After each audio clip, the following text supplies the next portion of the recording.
And this here, in here, I have some princess pine. There are a lot of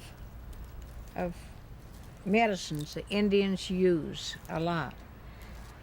And I have gone out and gathered in giving my talks at the different museums and the different clubs and our senior clubs, and I love doing it because I love to tell about our old Indian heritage, to bring it back so that people will know something about it, because it is becoming a past art, past thing.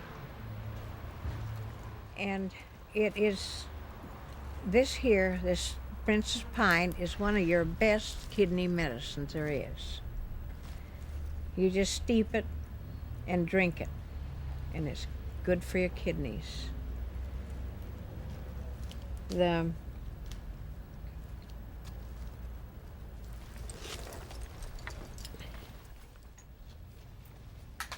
this here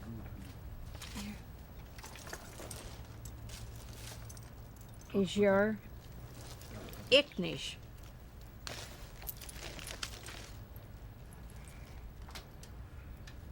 And this plays a very important part in the Indian life.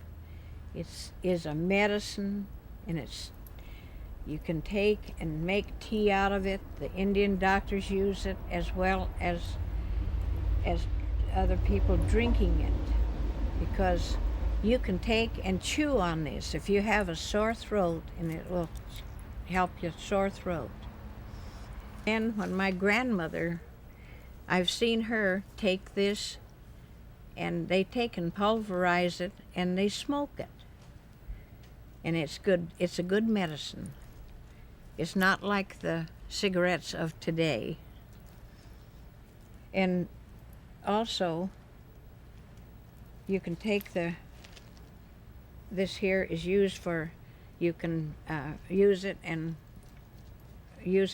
kind of bathe with it.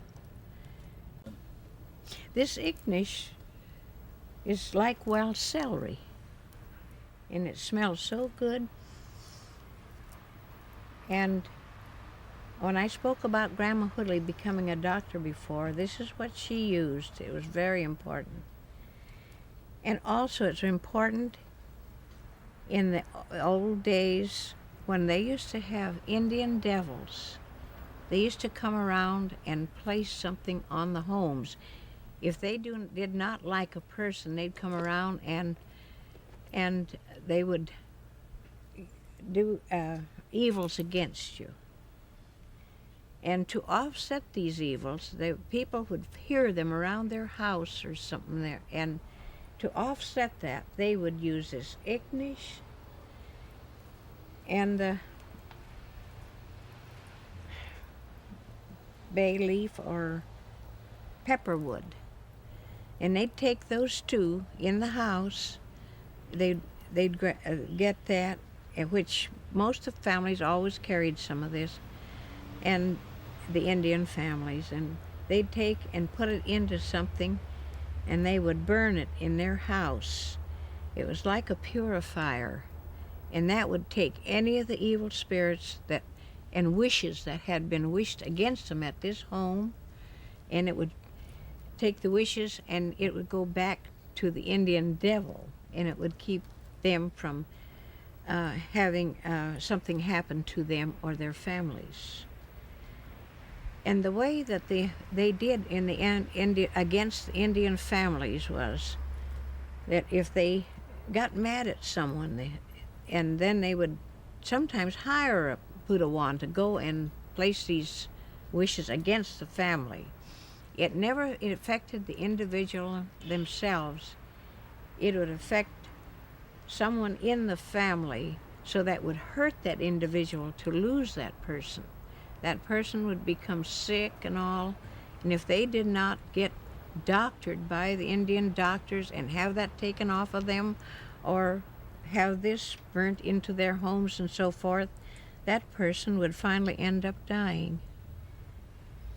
So it was, as I say, this is one of their most important plants, Ichnish.